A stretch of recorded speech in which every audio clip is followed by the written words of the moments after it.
What is going on, everybody, and welcome to the show. I'm your host, Big T, right here with all of you guys tonight. And this is your WWE Monday Night Raw. WWE Monday Night Raw review and results show here for tonight, Monday, May 15th, 2023, and this is what we got here. Paul Heyman is now doing business with the Judgement Day and Imperium, if you guys can believe that. Paul Heyman is seeking out, I think, some new clientele or a new alliance here with the Bloodline and the Judgement Day. It's a pretty interesting thing right now. We'll have to see where this is gonna go and what WWE is gonna do with this, but yeah, Paul Heyman now doing business with the Judgement Day and with Imperium. So I don't know, let me know what you guys think of all this, while we get this going here.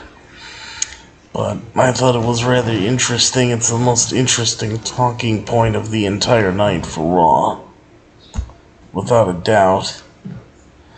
I just hope that, WWE knows what they're doing with this and they actually do something good with it, because if they screw this up, who knows what it's going to turn into. But kick back, relax, and we'll get this party started in a little bit. Your WWE Monday Night Raw review and results show will be coming your way next. Don't go away, because I will be right back.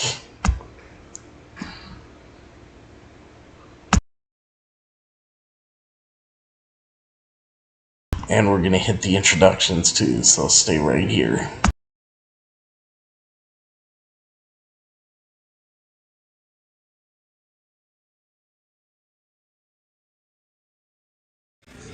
This is M-Dog 20, Matt Crosswood in Cleveland, Ohio, and you are checking out Beyond the Ring with my man, Big T.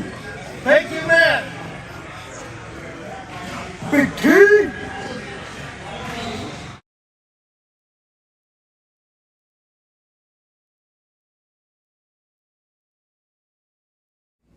Well, this is easy for your teenage wrestling, and you are so very fortunate because you are watching Beyond the Ring with Big T. This is the Bad Boy Joe Show. We're watching Beyond the Ring, Age of Evil.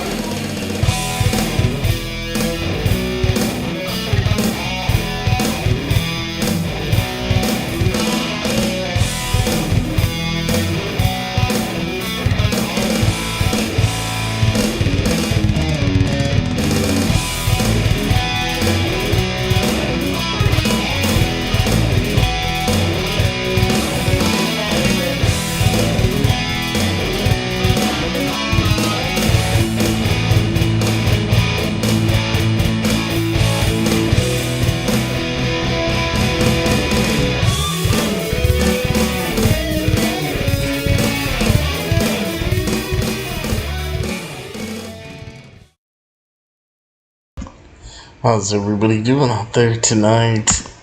Hope you guys are ready for another Monday Night Raw review, because I sure am ready to give it to you. Alright. So, welcome to the show, everybody. I'm your host, Big T, right here with all of you today. And this is your WWE Monday Night Raw review and result show for today, Monday, May 15th, 2023. Again, I'm your host, Big T, right here with all of you guys today. And don't forget, if you guys want to help out the channel, to please use the hashtag #JusticeForPretty for pet rights, because pets are family. Me and Mama T, Little Pretty, we all appreciate it very much. And Pretty, you will always be our bright little shining star. And we love you very much, forever and ever, my sweet little angel. And don't forget to please donate to the channel. Donate to the show on PayPal by clicking on this link in the description of this video. The link you see Becky Lynch pointing up at, that's the link you want. That link's pinned to the top of the YouTube live chat and the Facebook live comments, all that good stuff. And the link's at the top of the description of this video and every single video that I do. So, any of you guys want to donate to the show, big or small, would be very much appreciated. So thank you guys very much for that. Alright. Monday Night Raw, to me, everybody, was just not really that good. You know, if you just want me to be straight up honest, it was not that good. It wasn't that good because it was just, it was just, I don't know, basic. The only interesting thing was Paul Heyman being there. But I mean, if you really think about the logic of the storyline, Paul Heyman was there why? Just because he had a visitor's pass and it made him allowed? Being a SmackDown talent coming into Raw, I mean, it's kind of crazy, It really is kind of crazy if you think about it, because WWE is just defeating the logic completely. The whole brand split. If you have a brand split, nobody from SmackDown should even be allowed over with a visitor's pass. I mean, if really think about this, I mean, what is the damn point? There really is no point. They should just end the fucking brand split. That's really what should be done. End the damn brand split. The brand split sucks. Brand split is horrible. I never liked it when they went to it originally in 2002, and I never liked it when they brought it back in 2016. Never did I ever like it. Never a brand split person at all. I think it's one of the stupidest things that they could ever possibly do. Just have one damn roster. I mean, that's all they gotta do is have one damn roster. Alright, folks. So, also don't forget, check out my website, www.beyondtheringwithbigt.com. You can also call into the show live on Skype if you have any questions or comments about Monday Night Raw. You can follow me on Twitter at BeyondTheRingBT, like me and follow me on Facebook at Beyond the Ring with Big T. Follow me on Instagram at Beyond the Ring with Big T, all that stuff. So, there you go. Let's take a look here. As I get this results page up ready to go, we'll get into Monday Night Raw. Break down the show. There really wasn't that much to say. To be honest, it was not a newsworthy show at all. Even the stuff that was bad, I really can't critique it anymore because I've already discussed this with you guys on end since the draft happened, so there's no need for me to even kind of reiterate it. I mean, it's ridiculous, what WWE's kind of doing with some things. Cody Rhodes and Brock Lesnar as well, I mean, come on. That was just a disaster in itself as well. This feud doesn't even need to be happening, but anyway. WWE Monday Night Raw review results for Monday, May 15, 2023. Cody Rhodes answers Brock Lesnar's challenge, and we hear from Becky Lynch and more. So, WWE Monday Night Raw for Monday, May 15, 2023 is coming to us live from the Greensboro Coliseum in Greensboro, North Carolina. So the disdain between Cody Rhodes and Brock Lesnar has become crystal clear over the past few weeks. Cody Rhodes scored a win over Brock Lesnar at BackLash, which led to Brock costing Cody his spot in the World Heavyweight Championship Tournament semifinals on last week's episode of Monday Night Raw. Brock wound up challenging Cody to a rematch at Night of Champions on May 27th after hitting Cody with an F5 through the announce desk. And tonight Cody will answer the challenge. Becky Lynch has something on her mind to share with the WWE Universe following her return to programming last week. To the surprise of WWE Hall of Famer Trish Stratus, Trish betrayed Becky several weeks ago on the April 10, 2023 episode of Raw after, Becky and Trish had unsuccessfully defended the WWE Women's Tag Team Championships. Speaking of the Women's Tag Team titles, it will be on the line as Liv Morgan and Raquel Rodriguez defend their titles against Sonya Deville and Chelsea Green. Sonya Deville and Chelsea Green previously challenged for the Women's Tag Team titles on the April 21st episode of WWE SmackDown, but ultimately came up short as a result, as Sonya Deville and Chelsea Green began a petition last week to earn themselves another shot last week, which caught the eye of Liv Morgan and Raquel Rodriguez. The Miz proposed a partnership to Shinsuke Nakamura a couple of weeks ago, but he was turned down. Tonight, The Miz will have his chance to get his hands on Shinsuke Nakamura, as both of them go one-on-one. Additionally, Gunther's next challenger for his WWE Intercontinental Championship will be determined by the way of a battle royal. Gunther became the longest reigning Intercontinental Champion of the modern era, not of all time, but of the modern era, back in February, dethroning Ricochet on the June 10th, 2022 edition of WWE SmackDown. So we are live from Monday Night Raw at the Greensboro Coliseum in Greensboro, North Carolina. It's where we were at tonight. So let's see. As far as what we had here, Corey Graves and Kevin Patrick greet audiences at home as Sami Zayn and Kevin Owens make their way to the ring. So we hear from Sami Zayn and Kevin Owens as they kick off the show. Now, this was a very enjoyable segment. This was like one of the only enjoyable segments on the entire show. It really was. I mean, if you want me to be as honest I could be, that's as honest as I can be. This show did not have much to it. This felt more like a Vince McMahon production than a Triple H production tonight. It just did. It had that Vince McMahon feel. It had that Vince McMahon stink all over it. I mean, you could just tell, really, when something is produced by Vince McMahon. Because Vince McMahon just does a certain way about everything. He really does. But, yeah, now that we're here, I got Fiji water tonight. Fiji fact on the back, Earth's finest water. We know it is. And the Fiji fact right here.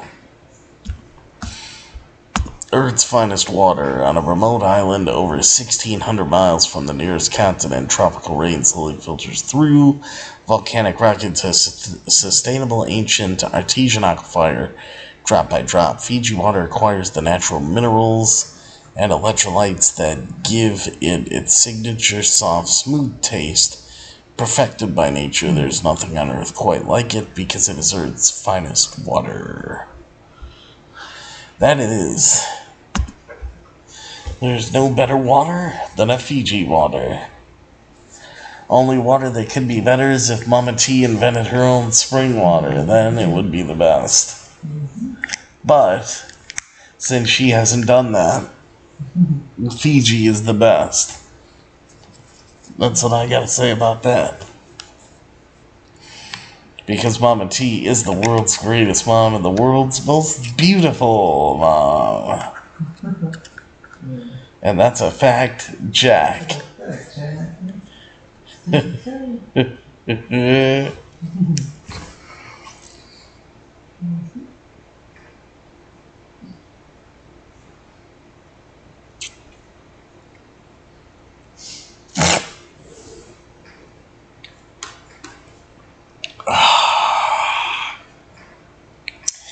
Caboose, caboose, caboose, caboose. Alright. Sami Zayn and Kevin Owens in the ring start us off tonight on Monday Night Raw.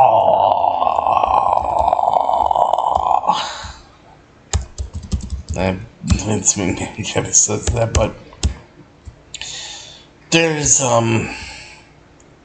know what, before I get into Monday Night Raw, I might as well do this and say the little bit of news that I have here, because a couple of the stuff I laughed. Now, Endeavor, which is the company that just bought WWE, Endeavor has already requested that Vince McMahon remain the WWE chairman for the greater share of the new company. So it looks like Vince McMahon has his position. The exact details of the WWE UFC merger had remained hazy in the months since its announcement, but a recent SEC filing shows some interesting details with regard to Vince McMahon's position in the new company. In a breakdown of the deal that led to the merger, WrestleNomics highlighted key advice that centered around Vince McMahon's involvement.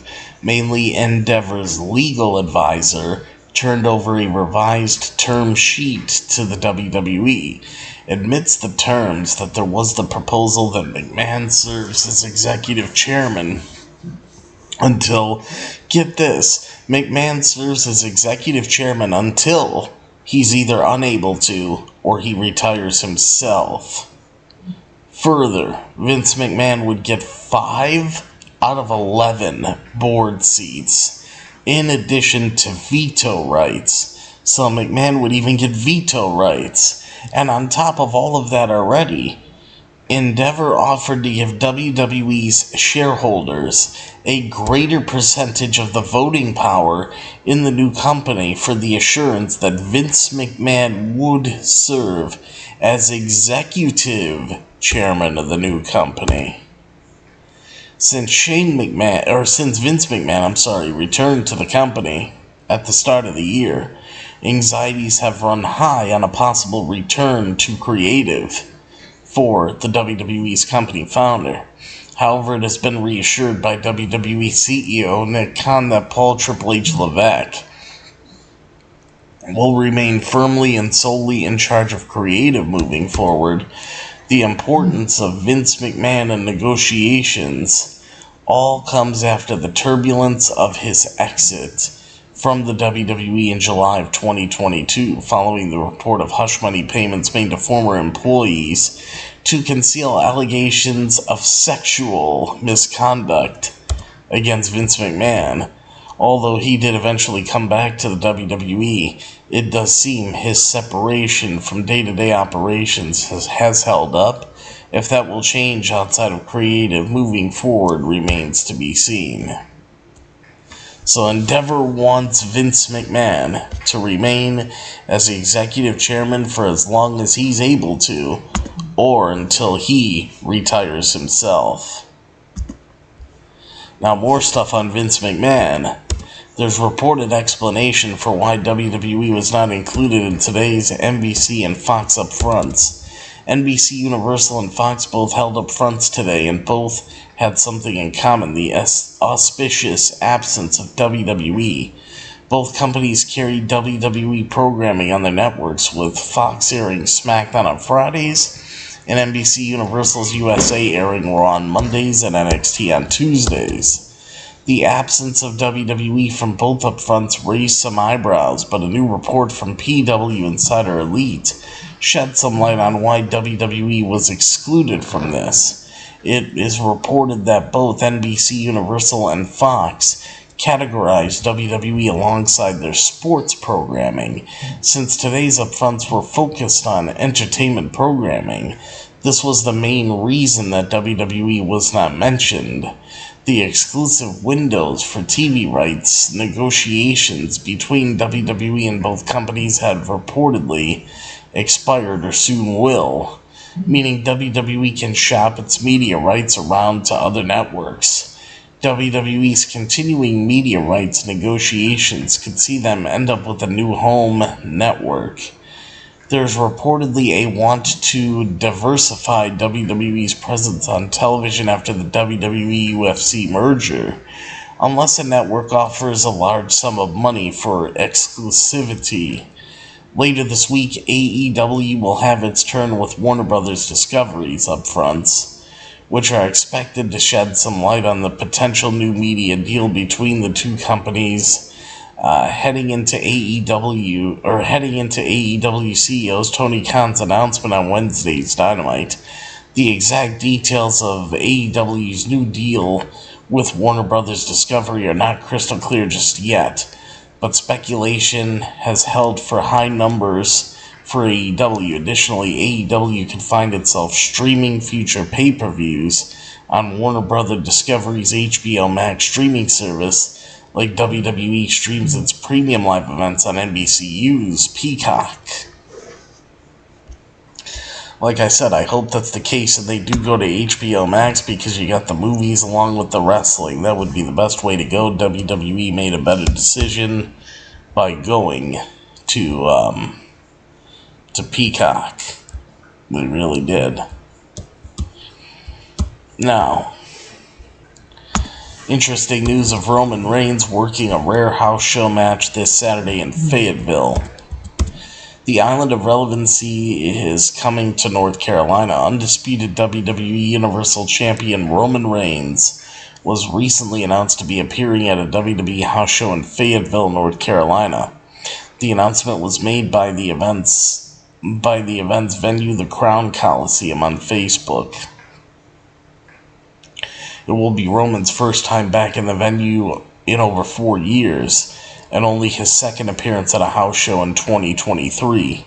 Although Roman used to appear frequently on WWE's house shows, the Tribal Chief began making these appearances much less frequently, while also starting to appear much less frequently across WWE programming at large.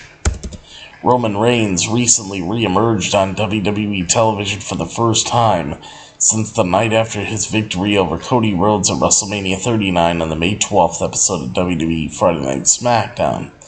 The undisputed WWE Universal Champion Roman Reigns set his sight on another pair of belts to add to his collection. After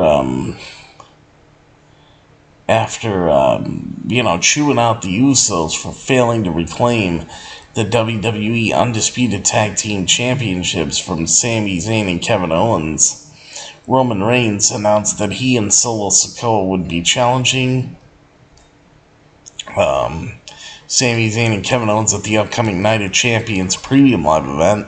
On its own, the prospect of Roman Reigns challenging for the tag titles right now is interesting, but more interesting is Sami Zayn's inclusion in the Saudi Arabia-based Premium Live event. Sami Zayn has not traveled to Saudi Arabia with WWE in nearly a decade due to diplomatic relations between Saudi Arabia and Syria. Now, Sami Zayn, who is of Syrian descent, made the decision to travel for this event due to recent diplomatic upturns between Saudi Arabia and Syria. So that's a little extra news on Roman Reigns. Now, if we take a look here, let's see. If we take a look here, let me see. Let me see what we got.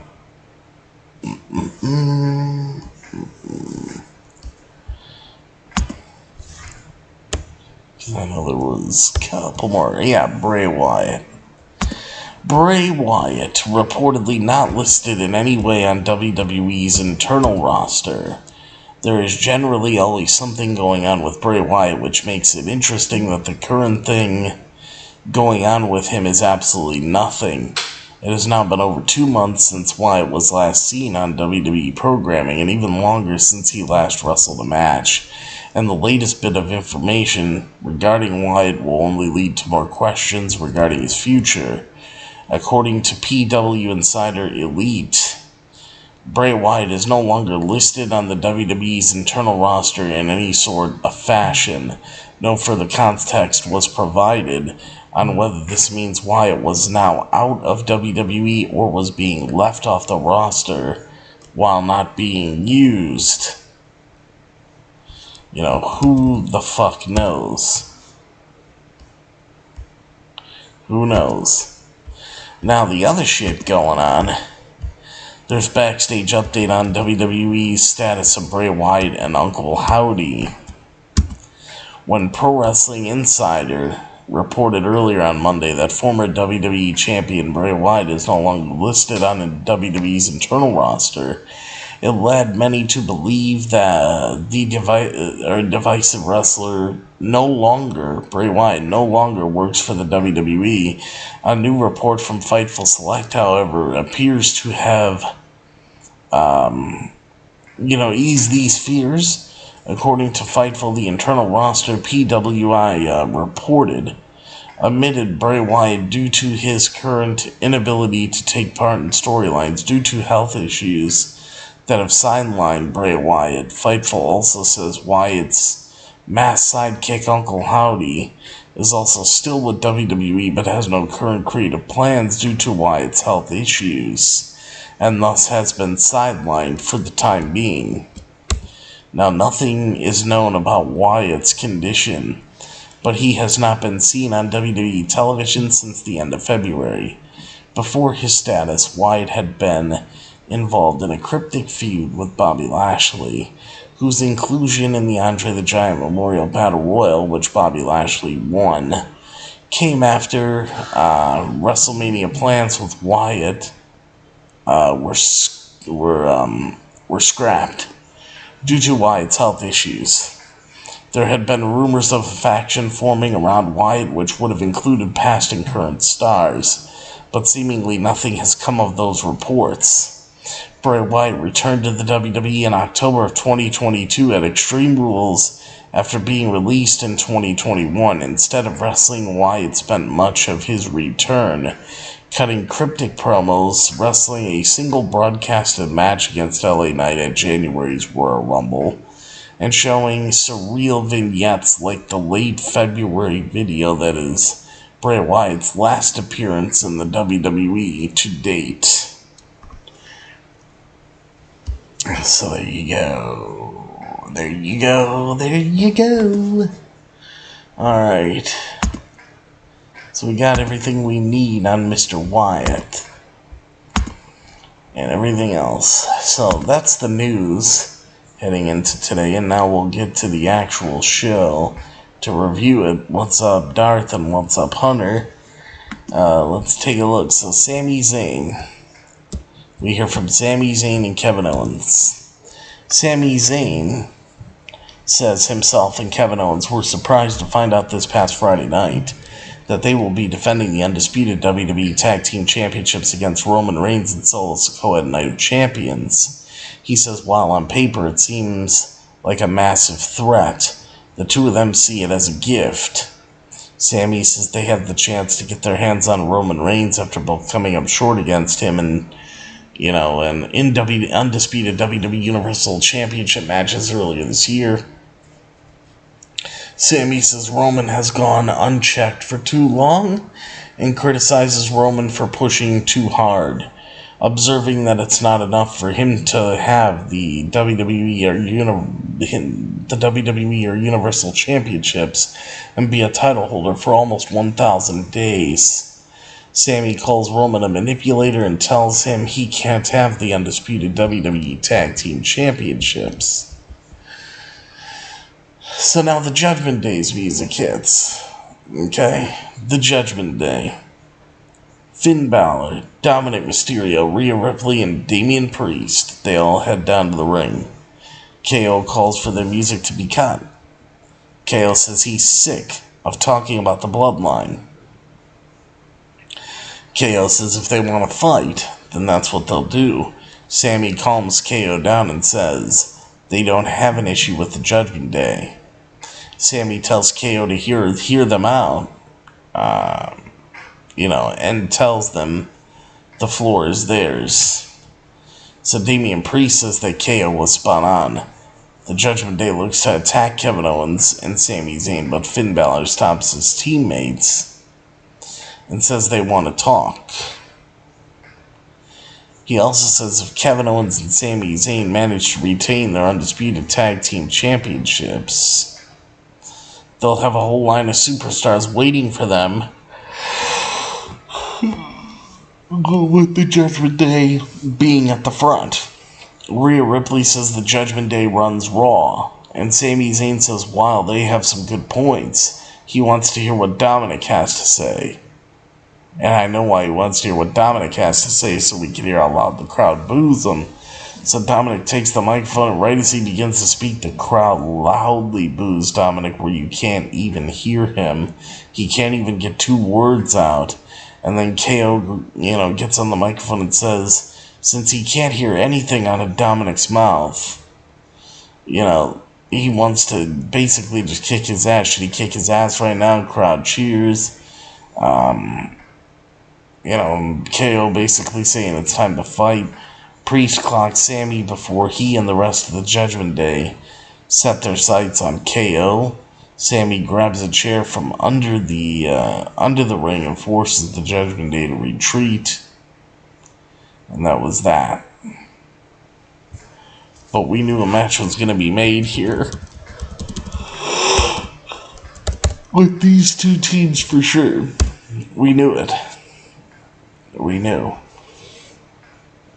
So it was a great way to start off.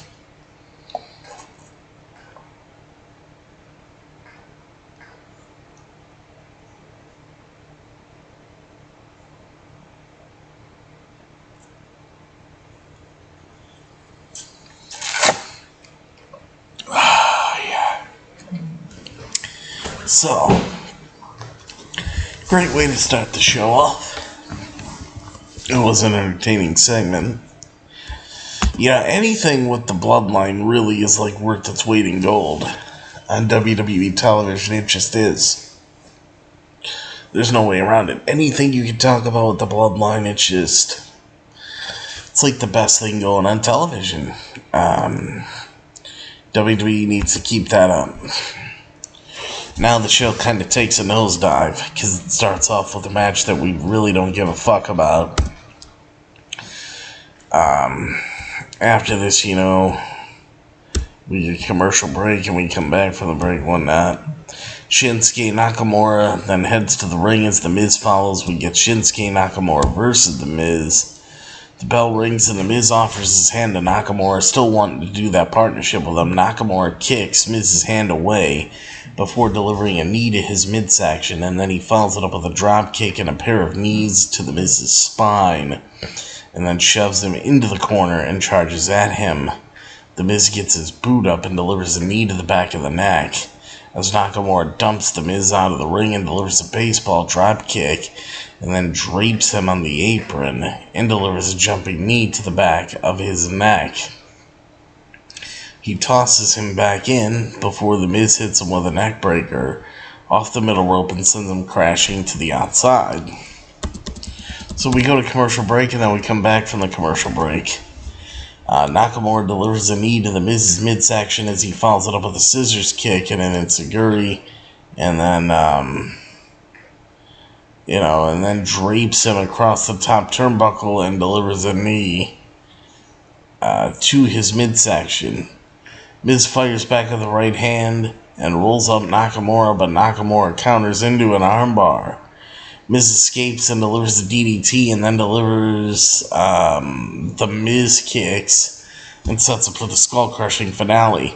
Nakamura escapes the Miz's grasp and then sets up for the Kinshasa, but the Miz moves out of the way and looks to pull something from under the ring apron. Nakamura pulls the Miz back in the ring as the Miz holds onto the ring apron, and Miz rakes Nakamura's eyes while the referee fixes the ring apron and goes for a pin, but Nakamura gets his foot on the bottom rope to break up the pinfall. As he then delivers the Kinshasa, Nakamura does, to the Miz for the 1-2-3 and the pin and the win. Your winner is Shinsuke Nakamura. We knew Nakamura was going to win. Honestly, I could give a fuck about this match. There was nothing special about it. Honestly, who cares? That's my thing. I just don't want to see the Miz and Nakamura as a tag team, and I'm afraid that's where they're going. Alright, so let's take a look. After this, we then head backstage where Adam Pearce is listening to Raquel Rodriguez argue with the no-good, miserable cunt, Chelsea Green, and Sonya Deville. Sonya Deville and Chelsea Green begin complaining about Liv Morgan being unable to compete tonight due to an injury that she sustained on Friday night. And Sonya Deville says, as former management, the Women's Tag Team Championship should be forfeited and given to them. Adam Pearce says that's not happening, and a frustrated Raquel Rodriguez says she's happy to defend the tag team titles, or to defend Liv Morgan's honor, by going one-on-one with Chelsea Green. Chelsea Green then accepts the match, and I'm like, oh my god. This is fucked up.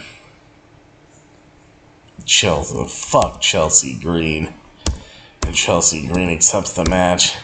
Yeah, Chelsea Green needs to get fucking fired. That's what she needs. Let her fucking fade away into wrestling obscurity, never to be seen again. Anyway. We go to commercial, we come back from the commercial break after that shit. And then we head for the first part of a sit-down interview with Corey Graves and Seth freaking Rollins. Corey Graves thanks Seth Rollins for sitting down with him and then asks what it meant to become the first WWE NXT champion back in 2012. Seth says there was a need for change at that time, and winning that title meant he could pave the way and push the industry forward. Graves then asked Seth about his time as a member of the Shield, and he says that the Shield saw the need for change. Corey Graves asked Seth freaking Rollins about turning on his Shield teammates, and Seth, says that he needed to do that in order to move up the WWE ladder. That was that. Good first part of that interview, though. We go back at ringside. All of Imperium heads down. The WWE Intercontinental Champion Gunther returning, along with Ludwig Kaiser and Giovanni Vinci. So we hear from Imperium. They come out. Gunther stands up on the announce desk as Ludwig Kaiser and Giovanni Vinci flank him. Kaiser demands the gratitude of the fans and then hands the microphone over to Gunther. Gunther says he dominated SmackDown for almost a year, and he will now continue to do so on Raw. As Gunther says, while he currently has no challenger for his Intercontinental Championship, or hasn't met a superstar that has earned his respect, one man can achieve both by winning the upcoming Battle Royal. So, Ricochet then heads down to the ring as the first entrant. Bronson Reed, Mustafa Ali, a returning Apollo Crews, Matt Riddle, and the rest of the competitors follow. So, we have a WWE Intercontinental Championship #1 Contenders Battle Royal match. And this is what we got. And at this point, I'm like, I have no idea. Because I really didn't know. Like, I have no idea who's going to win this. I just couldn't tell you, but... Intercontinental Championship #1 Contenders Battle Royal match. The bell rings and everyone begins brawling with one another. Baron Corbin tosses Akira Tozawa out of the ring before Dexter Lumis eliminates Baron Corbin. So, Akira Tozawa and Baron Corbin are the first two eliminated. Marseille and Mansoir then eliminate Dexter Lumis and Alpha Academy, tosses them out of the ring. Marseille lands on the ground and Mansoir holds onto the top rope as Marseille catches him, but Lumis stares them down, scaring Marseille and causing him to drop Mansoir to the dismay of Maxime Dupree. So eliminated are Dexter Lumis, Marseille, and Mansoir. Next up, Dolph Ziggler sends JD McDonough crashing to the outside with a super kick. Von Wagner then tosses Dolph Ziggler out of the ring. So your eliminated superstars here are JD McDonough and Dolph Ziggler. So we got that.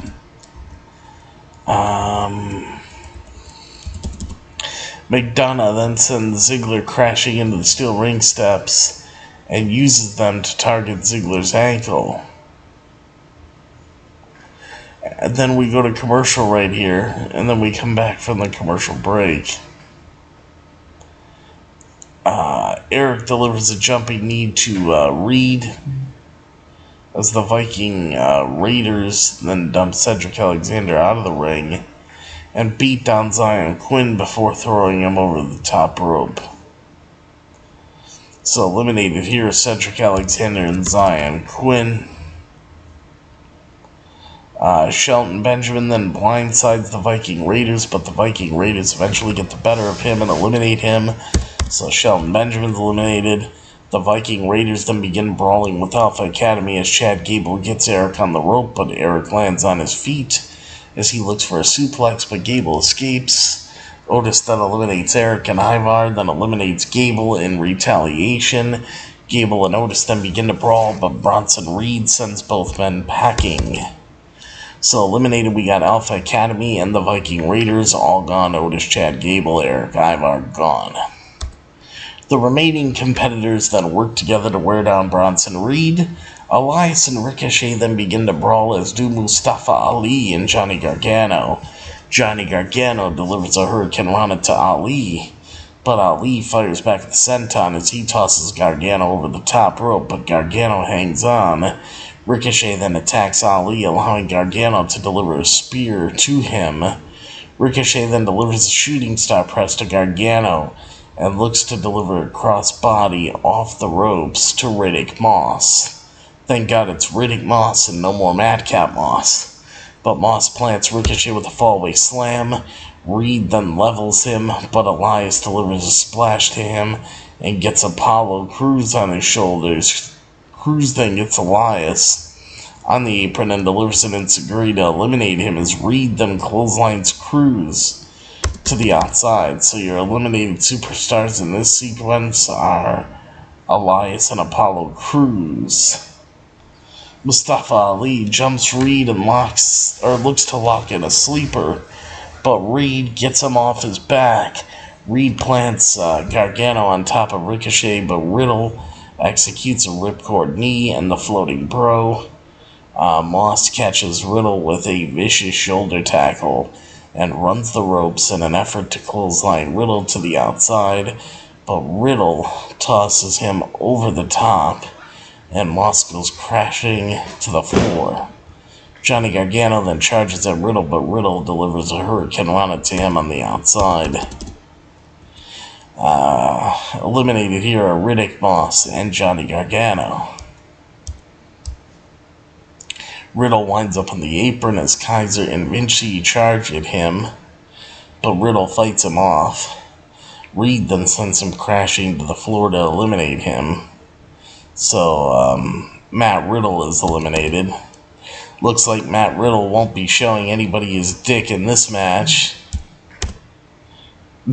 Sorry, I had to throw that in because we all know what happened to Matt Riddle, trying to show his dick, I guess, to one of his girlfriends, and it got leaked. I didn't see it, but heard a lot of people talking about it, unfortunately. But yeah, Matt Riddle, maybe that's why he started wearing shorter shorts that are like underwear. Probably because, he wants a bigger bulge in his tights or something. But yeah, Matt Riddle's not showing his dick off tonight to any of the competitors. So, Matt Riddle's eliminated. We are now down to 3. Ricochet delivers a knee and a drop kick to Bronson Reed and looks to dump him out of the ring. Ali helps him out, but Reed lands on the apron as Ricochet and Ali then rain down right hands before Ricochet delivers a pair of drop kicks as Reed manages to hang on and Ricochet looks to go flying.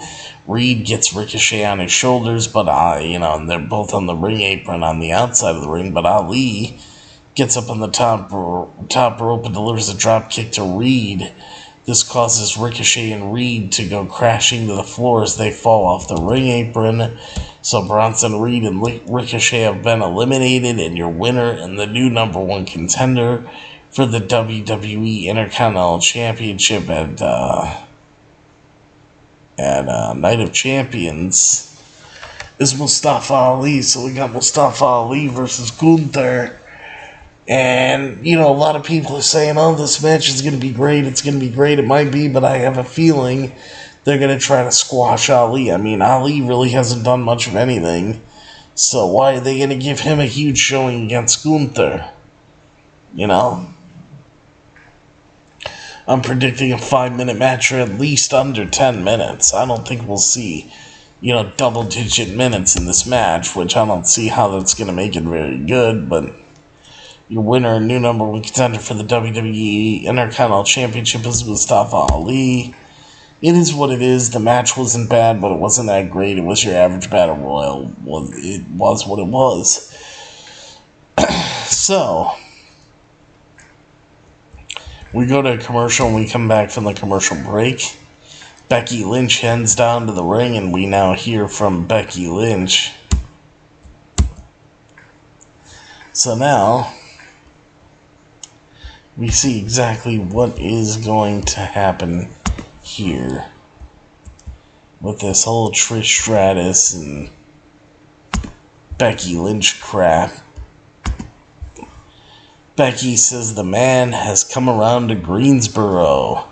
Becky says part of being the man is admitting when you go through some stuff, and while everyone has their struggles behind closed doors, we all put on a face to become people we need to be.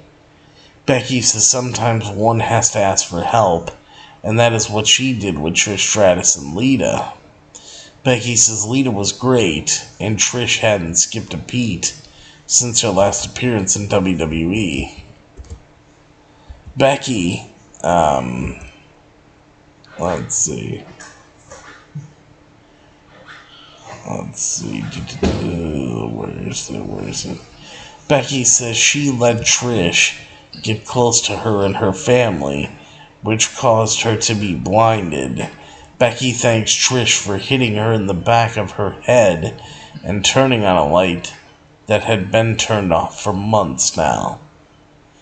Becky says when Trish called her daughter stupid, she reminded her that you have to stand up for the people you love most.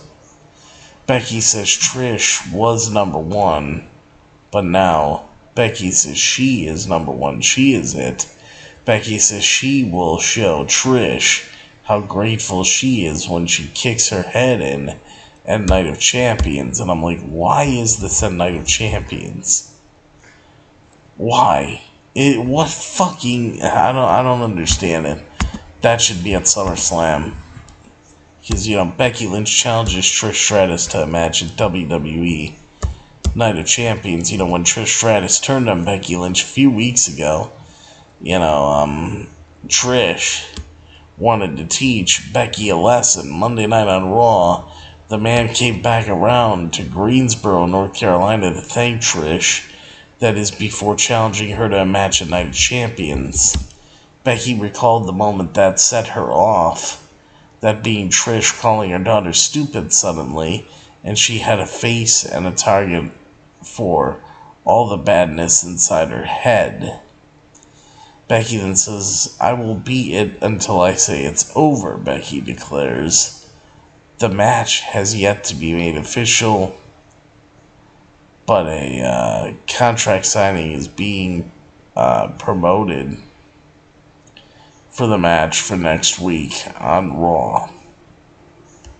That was that. That's that. So, this was what it was, but why a Night of Champions when this match doesn't have a title on the line like Cody and Brock? I don't get it. Anyway, after this segment, we then head backstage and we see Rhea Ripley watching Kathy Kelly. Or we see Rhea Ripley watching. Then Kathy Kelly approaches Rhea and asks for her thoughts on Natalya's return to Raw last week. Rhea says that, or tells Natalya to stay in her lane. Natalya then walks in and says that she did not appear last week because she was diverging from her lane, but because Rhea was attacking Dana Brooke.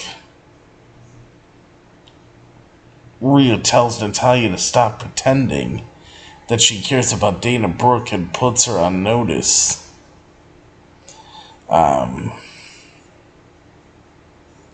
Let's see. Rhea tells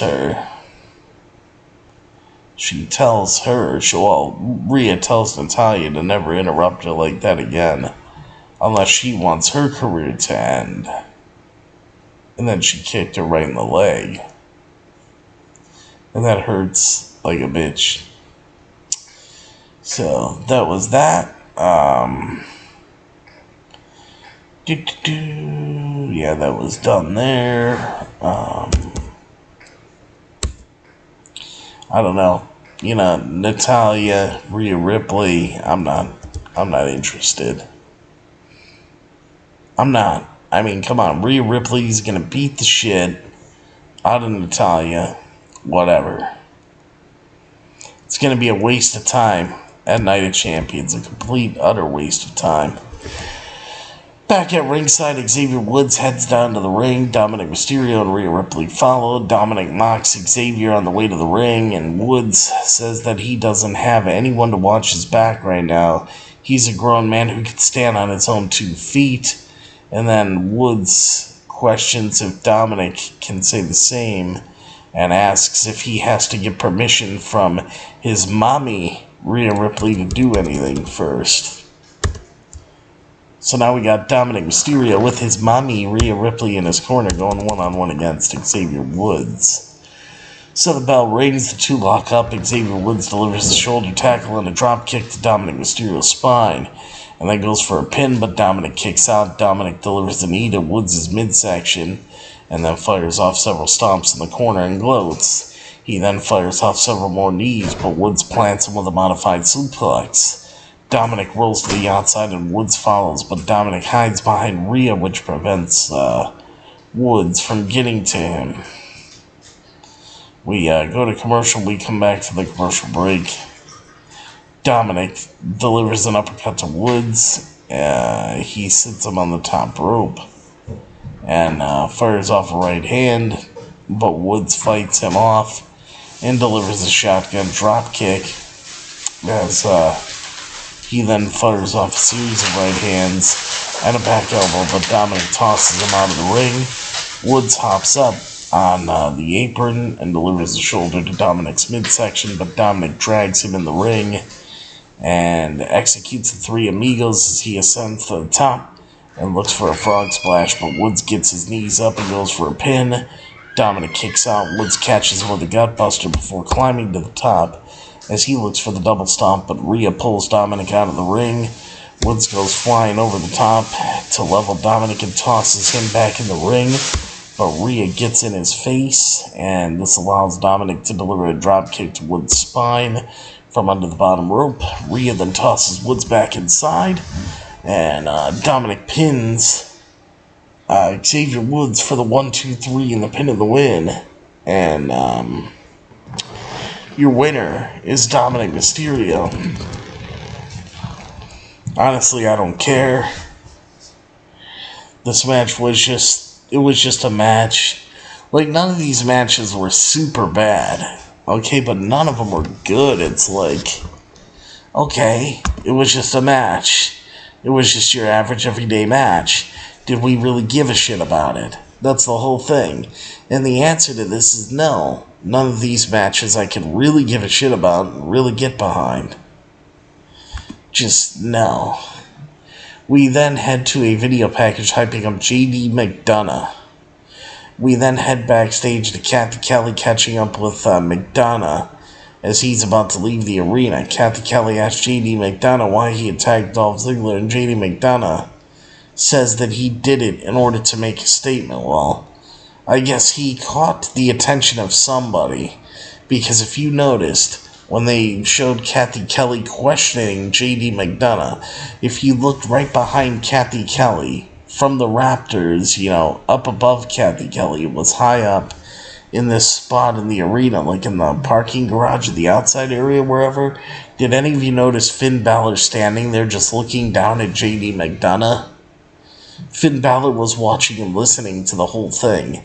I'm sure if you look up Finn Balor and JD McDonough, if you look that up online or on Twitter, you'll be able to find pictures of Finn Balor just up in an up high place somewhere, just staring down at JD McDonough.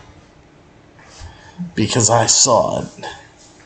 And how anybody can miss it, I don't get it.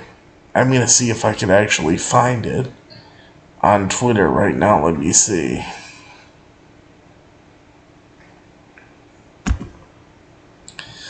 Let's see. Finn Balor and JD McDonough.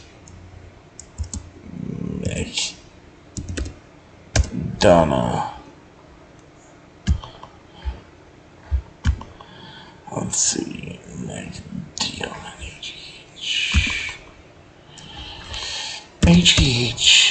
JD McDonough. Because I fucking saw this.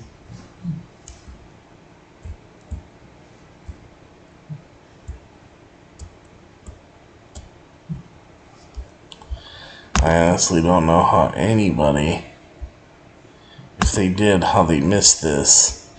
JD McDonough. I got both the photos. See, I wonder how many people caught this, because not too many people catch this shit.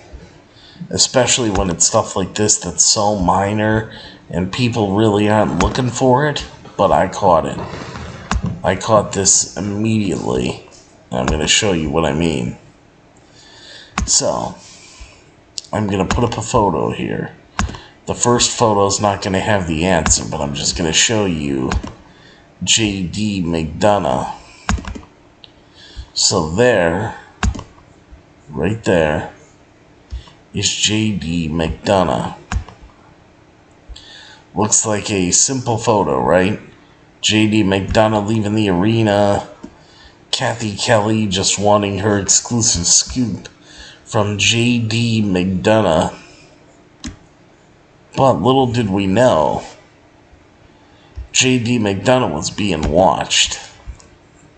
And you're probably like, wait, what do you mean he was being watched? Well, yeah, let me show you. I'm going to show you another angle of what was behind Kathy Kelly here. So that's Kathy Kelly. Now look at this angle here when they just show Kathy Kelly when JD McDonough leaves. Look behind Kathy Kelly in this second photo when they move the camera around. Finn Balor is standing up on a platform. He is watching. If you look at in the direction of what Finn Balor's looking at, he is looking right at JD McDonough as JD McDonough is leaving the arena. You can see this clear as day that Finn Balor is standing right there. I don't know how anybody missed this. I mean, you could clearly see it. It's right there. Finn Balor is literally watching JD McDonough walk away out of the arena. I'm telling you, JD McDonough is going to be the next member of the Judgment Day. That's exactly where we're headed with this. Finn Balor is already watching JD McDonough. He's scouting JD McDonough to be the next member of the Judgment Day. Trust me, he's already doing it. Because if Finn Balor wasn't scouting JD McDonough to be a member of the Judgment Day, why in the fuck would Finn Balor even be up there watching this? Why would he even be looking at JD McDonough right now? It's very easy to tell why he's looking at him. He wants JD McDonough in the Judgment Day. Simple as that. That's what Balor wants, and we will see if that's what Finn Balor will indeed get. But, you can see they're already alluding to something. It's there. It's there.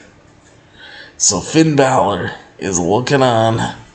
Don't be surprised if JD McDonough is going to be the newest member of the Judgment Day. But see, guys, if you miss little tidbits like this, I catch them most of the time. There's not much that I miss, but this is something I didn't miss.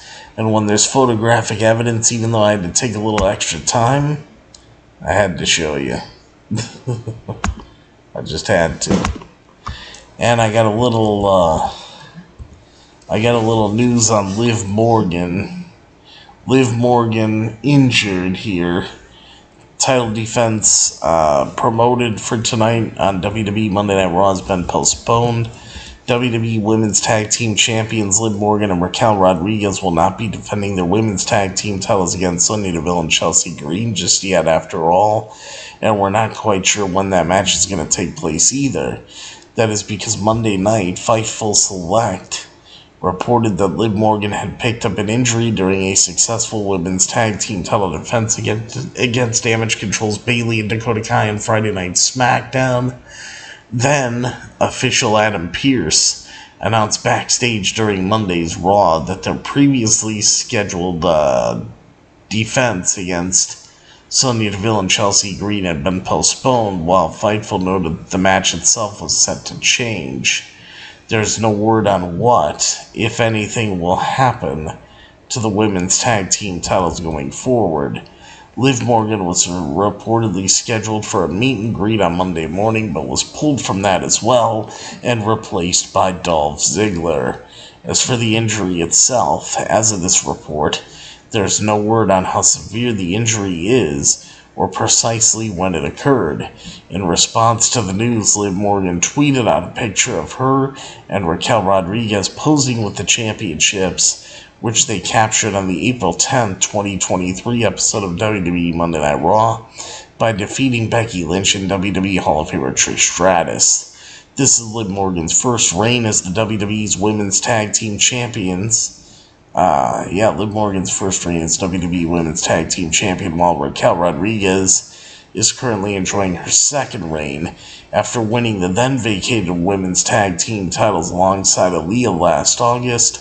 For what it's worth, Liv Morgan has scored the victory in each of their last two title matches, pinning Trish Stratus in April and Bayley last week.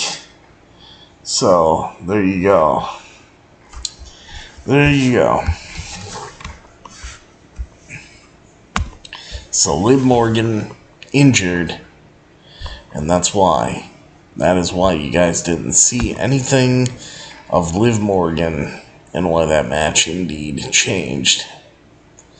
So, let's see here. What's up, Jordan? How's it going? Hunter, I've been thinking the same thing, man. Chelsea Green. Why couldn't it be her? Why couldn't it? Because she's such a fucking bitch. I mean, really.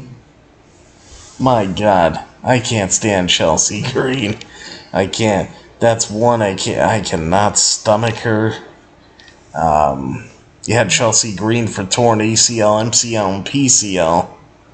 That would put her on the shelf for a good year. And then maybe Vince McMahon will fire her in the process and we never have to see her again. That'd be even the best. But yeah, after the JD McDonough stuff, Kathy Kelly caught up with JD McDonough as he's about to leave the arena. Kathy Kelly asked JD McDonough why he attacked Dolph Ziggler, and JD McDonough said he did it in order to make a statement. Sorry, that's not making a statement. Dolph Ziggler is one of the biggest jobbers in the company, and that's not a statement. We go to commercial, we come back from the commercial break. Indus heads to the ring, and their opponents are already waiting inside. Indus with Jinder Mahal in their corner, and Jinder Mahal looks like he shrunk down. I guess he stopped taking those steroids. But Indus I don't know what the fuck their names are. Veer is one of them. But Indus with Jinder Mahal against LeVar Barbie and Drake Thompson, whoever the fuck they are, they're jobbers. The bell rings and Veer Mahan takes out Barbie before tagging in Sangha. Thompson tags in and Sangha tosses him inside. Sangha then delivers a splash and tags Veer back in. Sangha then delivers a body slam and Veer executes an elbow drop as Sangha delivers a big boot to Barbie, then follows it up with a splash to his head. Sangha tags in and Indus delivers their finisher for the 1-2-3 and the pin of the win. Your winners are Indus. After the match, Jinder Mahal puts the roster on notice and says Indus is coming for gold. Yeah, give me a fucking break. They're coming for gold. Everything with Veer Mahan that he's involved in, he's coming. It was for 7 months, he's coming to Raw, he's coming. Now he's part of Indus and he's coming for gold. So I guess Veer Mahan, he just likes to come. No matter what it is. He's a fucking pervert. But, anyway. Let's see. He did fire her when she had a broken wrist. Hopefully Lightning could strike twice, this time with an injury. There you go, Hunter. Yeah, that would be a good one. If Lightning strikes twice and Vince would fire Chelsea again, that'd be perfect. Yeah, Darth, Indus I don't even like him. Let's see, I know one of the jobbers, indie name Lucky Ali, has been on AEW Dark in the past. Oh, cool. Well, that's good at least. At least it's somebody that's been on AEW Dark, so he's got some notoriety. Owner.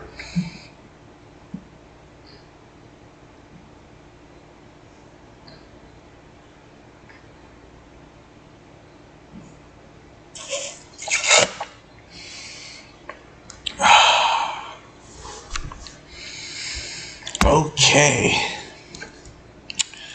So, we then head backstage and we see a confrontation between Imperium and Sami Zayn and Kevin Owens. Now, of course, I had a feeling something was going on when we saw Paul Heyman talking to Finn Balor and Damian Priest when Becky Lynch was walking backstage, coming to the ring. Before she cut her promo, that kind of gave something. We knew Paul Heyman was there. There was just something in the background. That was another background thing. WWE giving they always gave these real subtle, these subtle hints. And, let's see. I would rather see little Uzi Vert over Chelsea Green in WWE. I don't blame you, Hunter. I don't. Chelsea Green is the fucking worst. I mean, my God, she really is. Let's see. I don't know if I could find this picture. Let me see. Paul Heyman in background. Becky Lynch segments.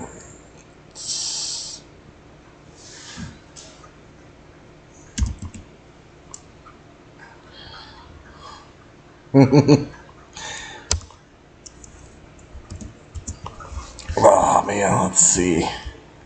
Can I find Paul Heyman? He signed that at WrestleMania 39 before the Usos entrance. Yeah.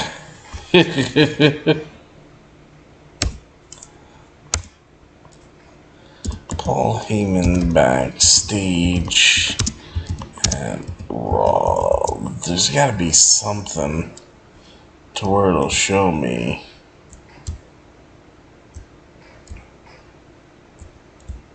This photo. But it doesn't. That pisses me off. See, because I see these little things going on in the background. And there's so many people that I think miss this stuff. Because I never hear anybody talk about it. I don't. Never hear anybody bring it up. But I always catch these little Easter eggs. You know, these real little Easter eggs that they throw.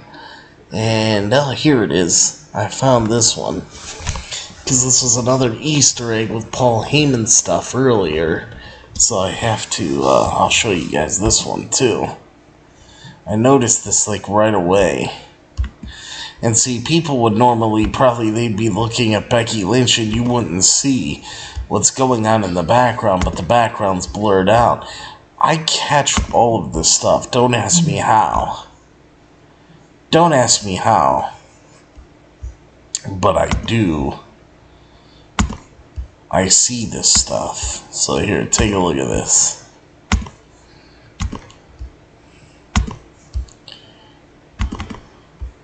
Okay. Let me kind of fit this in here. Move it over and then extend that side out a little bit and stretch that a tad bit more to fit it in. Alright, right there. So yeah, you see Becky Lynch, everybody's like, oh, Becky Lynch is coming to the ring. Look behind Becky Lynch. There's Paul Heyman in his blue suit. There's Finn Balor on the left of him. Finn Balor is right there on the left. Damian Priest is over there on the right. And nobody brings this shit up. I mean, how do people miss this? Just like this. There's Finn Balor and JD, checking out JD McDonough. There's Paul Heyman with Finn Balor and Damian Priest. I mean, see, this is why you have to watch wrestling intently. And you know what even the funniest thing about this is, which nobody would believe? I had a phone call tonight. I was on the phone when all this was going on, and I still caught all this. Still, I caught every single detail of this in the middle of a phone conversation. This is how intently I watch wrestling, no matter what I'm doing. I do not miss a thing. The only time I actually miss a thing when I'm watching wrestling is if I gotta leave the room to take an emergency shit. Other than that, I could be on the phone, I could be doing anything else. Playing WWE Supercard doesn't matter. Taking an important phone call doesn't matter. I have my eyes glued to this fucking product, and I don't miss a damn thing. I catch it all. And people that are probably just sitting there paying the closest attention, not doing anything, not on the phone, nothing, and they're just so intent into the TV. These are people that don't even catch it, but meanwhile, I catch all of this shit. I mean, it is what it is. I'm just telling you the straight up truth. I wonder how many people would have caught that. I did. And they try to blur it out too. WWE's camera people think they're so fucking clever. Oh, we'll make the background a little blurry. Yeah, like I'm not gonna catch that. Please. Please. Unfortunately, I had to watch the Miz match, Darth. I had to watch the Miz match earlier with Nakamura. It was not good. Not good at all. But yeah, there you go, guys. See how I keep... I'm telling you, I check all this out very intently. So you don't have to worry. Even if I'm on the phone, if I'm doing whatever. If I'm watching this product, believe me, my eyes are fucking on it. Doesn't matter what I'm doing when it's on, my eyes are on it. Anyway.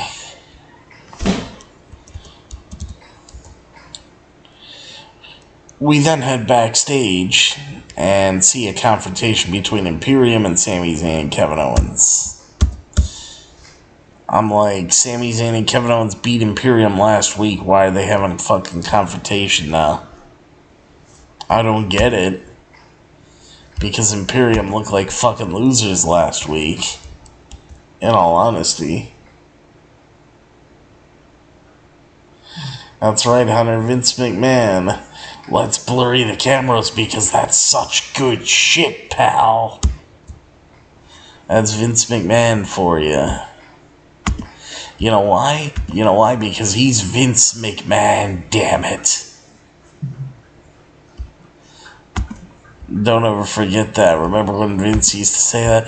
I'm Vince McMahon, damn it. Because he is. He is indeed Vince McMahon, damn it. Oh my god. Alright.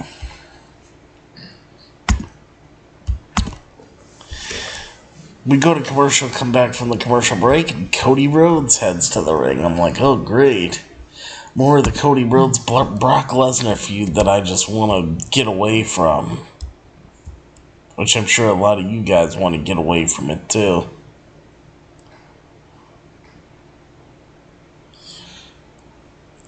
Hunter, I love that line too. I'm the same way. Not a fan of Vince McMahon, but I do love that fucking line because I use it all the time. How could you not? It's such good shit, pal. I mean, really, that's like the best thing he ever did. If it wasn't for Jon Moxley exposing that on the Talk Is Jericho podcast and in his fucking book, I would have never known about it. You know what? Jon Moxley was Dean Ambrose in WWE. Oh, Dean, come on. You can't tell me you don't like it. I mean, think about it. Just look at the storyline. It's such good shit, pal. And then, yeah, if he's going to say that to Jon Moxley, you know he's saying that to everybody when he's sticking by his guns. When he thinks something's good shit, it's good shit. And then he throws in, pal. It's such good shit, pal. Fucking Vince. Oh my god. Yes. I remember that too, Hunter. I think Vince did that on purpose, you know, because everybody knew about it through Moxley. But yeah, Bray Wyatt versus John Cena Firefly Funhouse match. The Vince McMahon puppet, he said he did say that line. It should be WrestleMania Goes Pandemic. Yeah, it should have been. It should have been. Mustafa Ali. There's a little bit more on Mustafa Ali here, so I'll go to this real quick before I get into Cody. Mustafa Ali wins the WWE Intercontinental title shot against Gunther. It was said that an underdog angle was on the cards to set up Gunther's next title challenger, and on WWE Monday Night Raw, on Monday night, that certainly became the case. In a battle royal to determine the number one contender for the WWE Intercontinental Championship, wrestlers such as Otis, Dolph Ziggler, Matt Riddle, and former champion Ricochet, and even Bronson Reed filled the ring, but in the end it was Mustafa Ali standing tall and outlasting them after all, after eliminating Ricochet and Reed to close out the match. Though the match itself wasn't without some shenanigans. Just when Riddle was gaining steam, for instance, Ludwig Kaiser and Giovanni Vinci put a stop to it per Gunther's instructions. Even still, Reed was cruising through the field before and after that moment until he and Ricochet realized they could work together to take him out. That is, once the duo got him over the top rope, though there was still the issue of knocking him off the apron. Ricochet took it upon himself to do so, but was eventually caught in midair only for Ali to connect with a top rope drop kick, sending Reed and Ricochet crashing to the floor. That makes it 3 consecutive wins on Raw for Ali after picking up singles victories over Alpha Academy's Chad Gable and Otis in recent weeks. There have been a few near misses over the course of his WWE career. Yet throughout it all, he has yet to capture championship gold with the promotion. Ali will look to change that by ending Gunther's historic reign at Night of Champions on May 27th, a task that nobody's been able to achieve thus far. So, there you go. A little bit more news on that. Let's see. They love doing those weird taglines during the pandemic. SummerSlam, you never see it coming. Survivor Series, best of the best. Clash of Champions, Gold Rush. They dropped the ball on saying WrestleMania goes pandemic. That's right. Instead, they did WrestleMania, too big for just one night, because it was a 2-night WrestleMania. BackLash, the greatest wrestling match ever was Edge versus Randy. I remember that, yeah, Edge versus Randy Orton. They did that. They had all these taglines. It was crazy shit. It really was crazy shit. But we go to commercial, come back from the commercial break. Cody Rhodes heads to the ring. Cody Rhodes accepts Brock Lesnar's challenge for a match at Night of Champions. Cody Rhodes comes to the ring and he's like, Greensboro, what do you want to talk about? And then says he knows these grounds in this arena. Cody says the first Starrcade was held there, and tells the tale of the Scorpion and the Frog. Cody says the Scorpion is on one side of the river and needs help getting across. The Frog says no because he says he'll get stung, and the Scorpion says if he does, then they both drown. The Frog agrees to help, but the Scorpion stings the Frog halfway across the river. The Frog asks why, and the Scorpion says it's in his nature. Cody says that Brock Lesnar is the same as the Scorpion, and then mockingly asks how Brock's eye is doing. Cody says when he looks in the mirror, he sees the man who did that and accepts Brock's challenge at Night of Champions. Cody says Brock is on top because he is better than 99.9% of superstars who enter the ring. Cody says Brock was not better than him at BackLash, and says things between them are not about a championship, but rather which one of them is the big thing on Raw. Cody says everyone called Brock the next big thing, and they were right. Cody questions what happens when they just say next, that Brock is next. Cody tells Brock he's not the next big thing anymore. And Cody says, Brock, you are just in my way. That was that. Cody basically just saying how Brock's in his way, he's going to take him down, that sort of thing. So Cody just basically said a whole lot of nothing, no explanation there, so that was nothing big. The pandemic, in my opinion, wasn't that bad because it was something fresh that wrestling sports fan has never seen. The empty arena, that's right. I don't remember what pay-per-view they've only done one empty arena match before the virus. I think it was Mankind versus The Rock. It was. That was at Halftime Heat, Hunter, on Sunday Night Heat during halftime of the Super Bowl in 1999. That was a match for the WWE Championship, which Mankind won the title from The Rock. But yeah, that was on Sunday Night Heat, believe it or not. A special Halftime Heat episode. This I could give a fuck about. Raquel Rodriguez heads down to the ring. Chelsea Green and Sonya Deville follow. It's like, yeah, I don't give a fuck.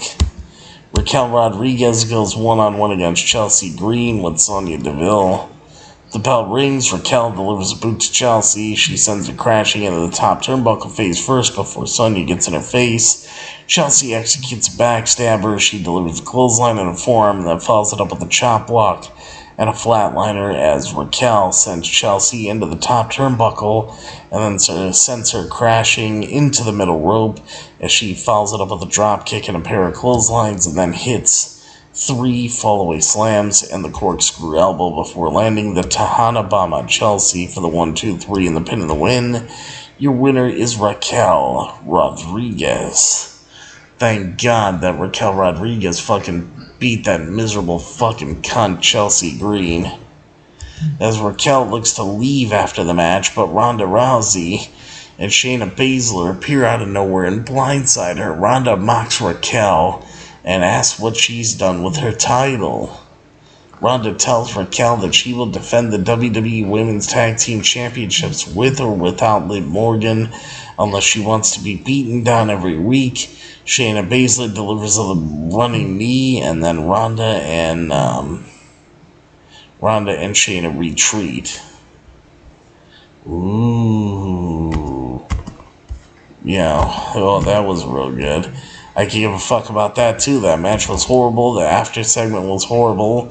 When Ronda Rousey and Shayna Baszler returned to WWE TV to attack Raquel Rodriguez, Ronda Rousey and Shayna Baszler are officially back on WWE programming, and they wasted no time in making a statement on Monday night's Raw. Raquel Rodriguez and Liv Morgan were slated to defend their WWE Women's Tag Team Championships against Sonya Deville and Chelsea Green on Monday, but when that was postponed due to an injury to Liv Morgan, instead a singles match was made between Raquel Rodriguez and Chelsea Green. Following Raquel's victory over Raquel was attacked by Ronda Rousey and Shayna Baszler, who had not been seen since their win in the Women's Showcase match at WrestleMania 39. Ronda Rousey had been dealing with an injury of her own in recent weeks. So there you go. And go to commercial, come back from the commercial break. We see Gunther shaking hands with Paul Heyman backstage. So we saw Paul Heyman with the Judgment Day, now he's with Imperium. It's like, is Paul Heyman making a new corporate ministry to go along with the Bloodline? You know, like how the Ministry of Darkness merged with the corporation. We have the corporate ministry. It's the Bloodline merging with the Judgment Day and Imperium to have like a new version of the corporate ministry. I don't know. We'll see. But we then head to part 2 of the Corey Graves sit-down interview with Seth freaking Rollins. Corey Graves says there has been many versions of Seth Rollins since he exited the Shield, and then asks why the current version of him is the best. Seth says his hands are on the wheel, and he gets to experience the most authentic version of himself, as he says there's an organic relationship with himself and the fans for the first time in his career. And Corey Graves asks why Seth Rollins should be crowned the new World Heavyweight Champion, and Seth Rollins says because it's time for a change once again. Good interview. We go back at ringside. The Judgment Day heads down to the ring. Sami Zayn and Kevin Owens follow. We got Sami Zayn and Kevin Owens going up against the Judgment Day of Finn Balor and Damian Priest in a tag team match with Rhea Ripley and Dominic Mysterio in their corner. And this was a non-title match, so just so you guys are clear on that, non-title match. Alright. Balor and Sami begin the action. The bell rings. Both men lock up. They go back and forth with submission holds before Sami delivers a pair of arm drags. Priest tags in and delivers a right hand, but Sami sends him into the top turnbuckle face first as he ascends to the top and delivers an elbow drop. KO tags in and delivers a chop and then fires off right hands. Priest delivers a kick to his face, but KO responds with a step up enziguri as he dumps Priest out of the ring and Balor charges at him. KO sends Balor out to join him as Rhea Ripley and Dominic Mysterio appear at ringside. We go to commercial. We come back from the commercial break. Priest delivers a right hand to Sami's spine and tags in Balor. Sami delivers a clothesline and tags in KO. As Balor tags in Priest, KO rains down right hands on Priest and then fires off several stomps as Priest slides out of the ring and KO follows him out there as he delivers a senton and tosses Priest in the ring before leveling Balor and Priest on the outside. He then gets back in the ring and hits a cannonball and then delivers a right hand and a stomp as he runs the ropes. But Dominic grabs his ankles, the referee catches Dominic and ejects himself, and Rhea from ringside, much to their dismay, Xavier Woods jumps Dominic on the ramp and the pair brawl to the back. Priest rolls up KO back in the ring, but KO kicks out as Paul Heyman appears on the top of the rampway with his phone in his hand. We go to commercial. We come back from another commercial break. Priest delivers a knee to KO's midsection as KO delivers a boot to Priest's face, and Priest responds with an elbow as Balor tags in and beats down KO before Priest tags in, and the pair deliver a backbreaker senton combination as Priest sits KO on the top before delivering a headbutt and joining him on the middle rope as KO delivers a series of headbutts and an elbow that sends Priest crashing down and then hits the Swanton Bomb. Sami and Balor tag in. Sami delivers a pair of clotheslines and a Michinoku driver and then goes for a pin, but Balor kicks out. Sami then ascends to the top and Balor delivers a sling blade. Sami fires back with a Blue Thunder Bomb as Imperium appears at ringside as Balor rolls up Sami, but Sami kicks out. Balor then plants Sami, but Sami delivers an exploder in the corner and then follows it up with a haluva kick. He goes for a pin, but Imperium distracts the referee and he doesn't see the fall. Priest then levels KO before Sami takes down Priest. Let's see. Alright, delivers a Swanton Bomb. Sami and Balor tag in. Sami delivers a pair of clotheslines and a Michinoku driver goes for a pin, but Balor kicks out. Sami then ascends to the top and Balor delivers a sling blade. Sami then fires back with a Blue Thunder Bomb before Imperium appears at ringside as Balor rolls up Sami, but Sami kicks out and Sami kicks out. And then Balor plants Sami, but Sami delivers an exploder. Sami delivers an exploder in the corner and follows it up with a haluva kick as he goes for a pin, but Imperium distracts the referee and he doesn't see the fall. Priest then levels KO before Sami takes down Priest as he sets for another haluva kick, but Kaiser and Vinci, they distract the referee, which allows Gunther to prevent Sami from hitting the haluva kick. This allows Balor to deliver the shotgun drop kick and then to coup de grace to Sami for the 1-2-3 and the pin and the win. And your winners of the Judgment Day, getting the win over Sami Zayn and Kevin Owens in this non-title match. And then Sami Zayn and Kevin Owens are celebrating. Paul Heyman's on the phone smiling. And then Monday Night Raw, at that time, indeed, goes off the air. It was a good match, definitely, between these guys. I gotta say, there was nothing wrong with it. It was a good match, and the end was good. Let's see. You get hard off Becky Lynch, I get hard off a good Michinoku driver. You get hard off of a Michinoku driver, Hunter? Wow. You should learn how to do that move then, man. It's gotta be your finisher. I remember that too, Hunter. It was me, Austin. It was me all along, Austin.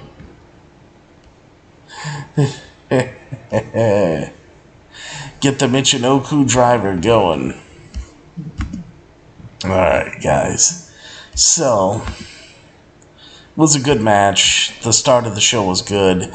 That match at the end was good. I'm curious to see what this alliance is with Paul Heyman and the rest of the guys. So, yeah, I mean, this show wasn't that great. Well, not just a Michinoku driver. There you go, buddy.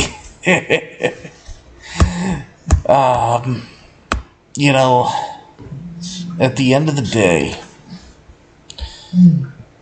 the show wasn't that great, but it wasn't overly offensive and bad. You know, it was a show that just existed with a really good beginning and a really good end. Everything else in between was just okay. The Chelsea Green and Raquel Rodriguez match was the worst match of the night, but that's because Chelsea Green was in it. I'm going to go ahead and give WWE Monday Night Raw for Monday, May 15th, 2023. I'm going to go ahead and give Monday Night Raw straight up 5 out of 10. Just middle of the road, 5 out of 10. Nothing special, nothing bad. It was just a show that existed. And I'm going to get ready to get on out of here, folks. But first, before I do, cheers to all of you.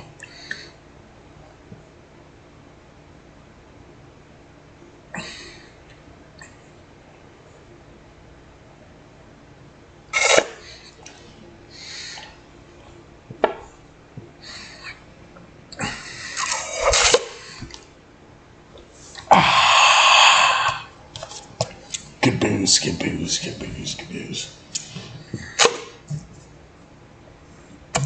Hunter, do you get hard off of a good bottle of Prime? Because I know how much you love your Prime energy drink. Alright, guys. So anyway, getting on out of here tonight. I hope you guys enjoyed the show. And it was great being in here with all you guys. Again, for Monday Night Raw tonight, straight up 5 out of 10. Nothing special, but nothing bad either. So, alright guys, so I will see all of you next time. You don't get hard off a Prime? I was just curious, man. I was just curious, but now we know, Hunter. Now we know. But I will see you guys next time, and yes, there will be a next time for me right here on Beyond the Ring with Big T. That'll be for your AEW Dynamite review and results show on Wednesday night, so make sure you join me here for that, for AEW Dynamite coverage. Don't forget us, we won't forget you if you want the best, and yes, I do mean the absolute best for all of your professional wrestling needs, right here on the internet, right here on YouTube.com today. Always remember to think Beyond the Ring with Big T. And then, you know, of course, everybody, you know, thank you very much for watching and listening to your WWE Monday Night Raw review and results show for today, Monday, May 15, 2023. And yeah, Darth, no Carlitos in his sock tonight.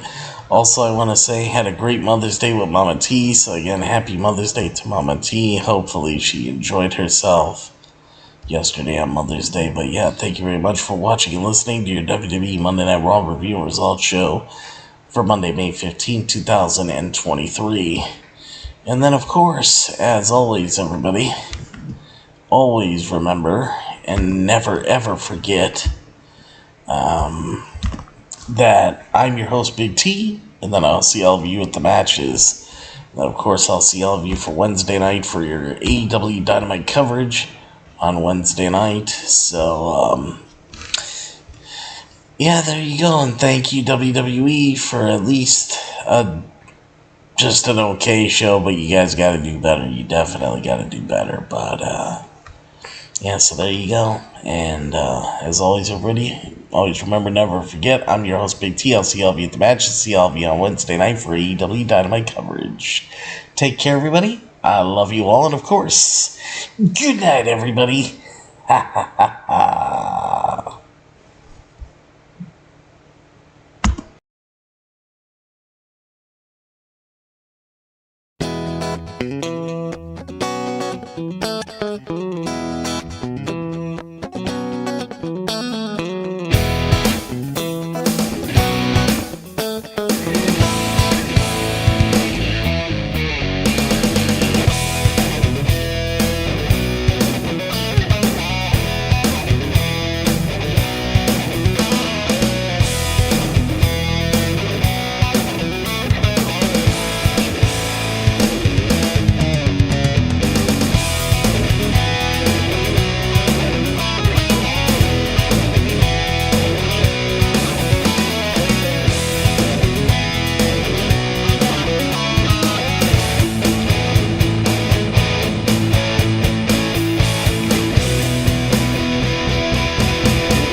I just see Lisa in here, guys.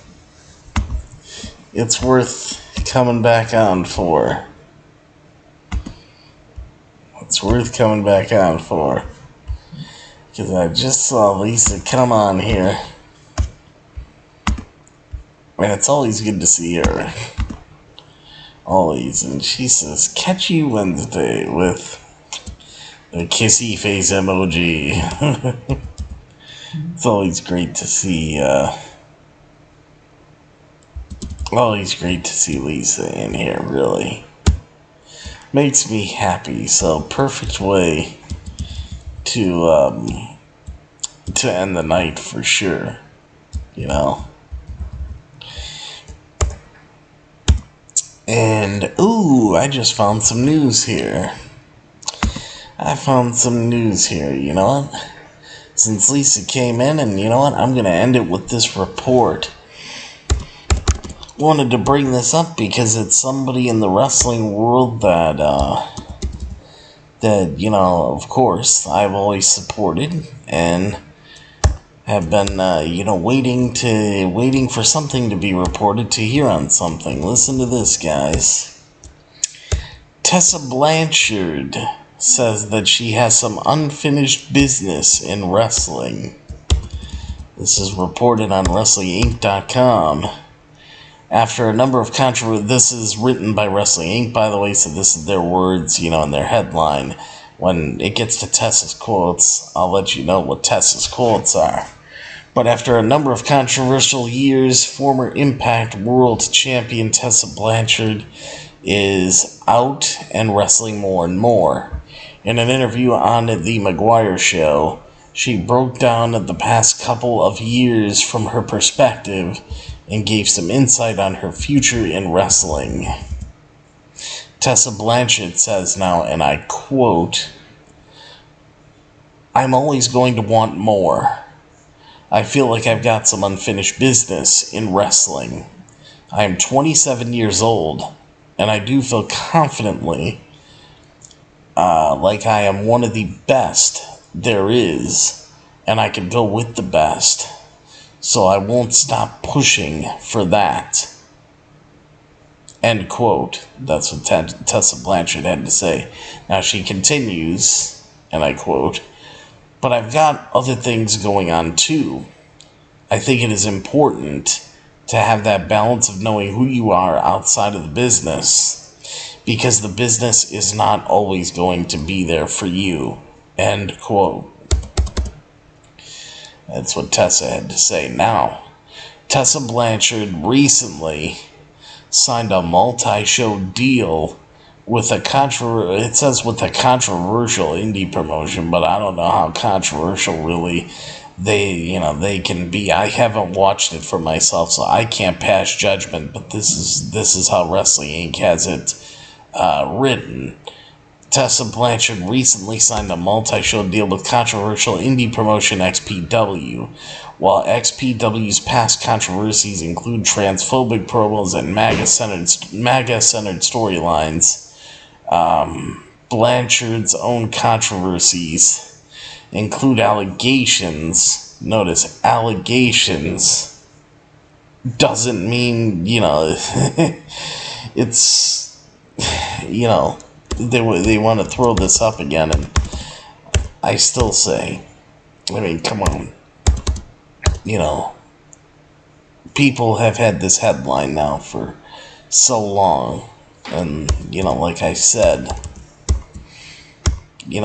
all these headlines, they want to pass judgment on this and pass judgment on that. It's like, no, but it says right here, controversies include allegations of racism and backstage bullying. Come on. I say false allegations. I have had two, and I could count it, 2 times in my life of meeting Tessa Blanchard in person. And she, out of all the wrestlers I met, and you guys know I've met a lot, I've met probably literally 100 wrestlers. And Tessa Blanchard is right up there as one of the nicest, kindest, just sweetest, genuine people that I've met in the wrestling business. She really is. So, just to see, to see stuff like that and see, that they're still trying to push the narrative of these allegations, like they put in the report, it always hurts my heart to see that, because I just know it in my heart from meeting her. Tessa's a wonderful woman. She would never do anything like that. Now, it continues on in the report by saying, wow, it seemed for a while that CBS's New Women of Wrestling was going to serve as a project for Tessa to rehabilitate her image. The two sides split apart last year. Now Tessa Blanchard is back out and wrestling in front of fans. While she hasn't started appearing for XPW yet, she has been touring with a different indie promotion and has enjoyed the reception that she's gotten. Tessa Blanchard says here, and these are her words, and I quote, "First of all, I can't even express how thankful I am The fans have been so accepting here, Tessa says. Continuing on, she says, they are just chanting, Tessa, Tessa, or let's go, Tessa. And she says that always feels great, especially being away for so long. End quote. And I wish Tessa Blanchard the absolute best. And I want to see her back. I do want to see her back inside that ring. And, wrestling on a grand stage. And I know she's going to get there one day. Truly, in my opinion, truly the best women's talent that you have out there in the wrestling world today. And she's going to get back. And trust me, when she gets back, she's going to be bigger, better, stronger than ever. So, just wanted to read that for you guys. Glad I caught that before I got out of here. Actually, Lisa made it possible because Lisa came in here and she came in and it made me think to myself, hey, I would definitely like to say hello. So, let's see. Lisa says, catch you Wednesday. Good night. And Courtney's in here. What's up, Courtney? How you doing? Everybody's coming in, catching me right at the end here. Alright, guys. So, I had fun. I had a lot of fun tonight. And, got here, talked about Raw. We went through a lot of stuff. And now, I get an off day tomorrow. And I get to look forward to stuff on Wednesday for Dynamite. Let's see, did any other stories break through before I send us off on the final sign-off here? And no, I do not see anything. So I'm going to get off of here. I'm going to sign off, and then I will see you guys on Wednesday night for AEW Dynamite. Alright, folks, so I hope you enjoyed the show. I enjoyed being here. I had fun with you guys. And, let's see. Refreshing the page one more time. Alright. Guys got lucky. You got me for like 2 or 3 more minutes.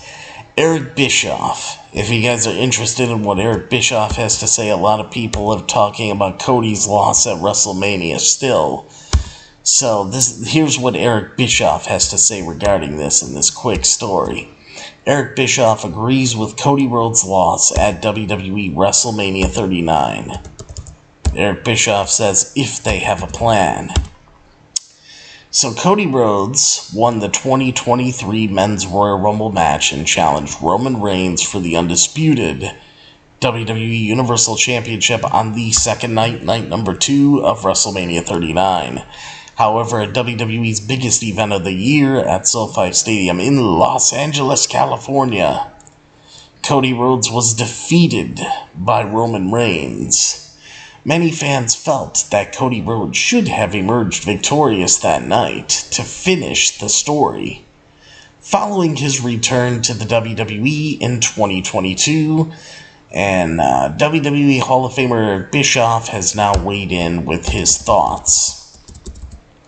Eric Bischoff says, and I quote, I think it is absolutely the right decision having Cody chase the title if, and this is a giant if, if fireworks, anything else you can think of to draw attention to the word if in this context. If they have a plan, Bischoff told John Chuckery.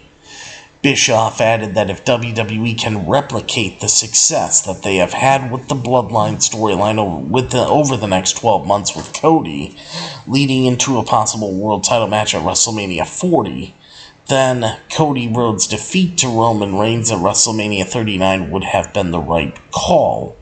Now, Bischoff said that the undisputed WWE Universal Championship match at SoFi Stadium in Los Angeles could end up being a missed opportunity if the WWE doesn't have a really great plan in place. Bischoff thinks that there might be some for concern if fans do not see something that catches their attention in the next 90 days involving Cody Rhodes and his quest for the gold. This was from John Chuckery, and Wrestling Inc. did the transcription. And you guys know my stance on this. And my stance remains the very same. That is, Cody, they made the right decision at WrestleMania. I still think Solo needs to be the guy to take the title off of Roman, and then you could give Cody the title next year within 2024 and still give him a nice run, and everything will be okay and everything will be good. So, there you go. But yeah, everybody, thank you. Thank you, Lisa, for the hashtag Justice for Pretty. Good night to you. We had everybody in here, and Lisa's in here, Courtney's in here. Everybody stopped on in tonight, so we had a good crowd. Good to see you guys. And I will see you all on Wednesday night for AEW Dynamite. Alright, folks, so hope you had fun tonight. Again, for Monday Night Raw, my rating, straight up 5 out of 10. And as always, everybody, always remember and never ever forget that I'm your host, Big T. I will see all of you at the matches. I will see all of you for your AEW Dynamite coverage on Wednesday night. So, take care, everybody. I love you all. And, of course, good night, everybody. Ha, ha, ha, ha.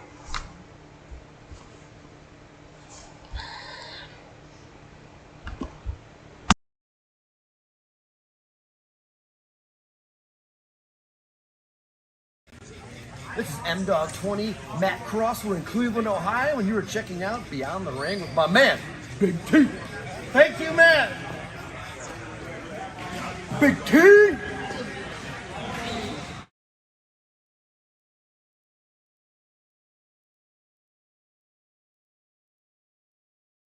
Hello, this is EC3 of TNA Wrestling, and you are so very fortunate because you are watching Beyond the Ring with Big T.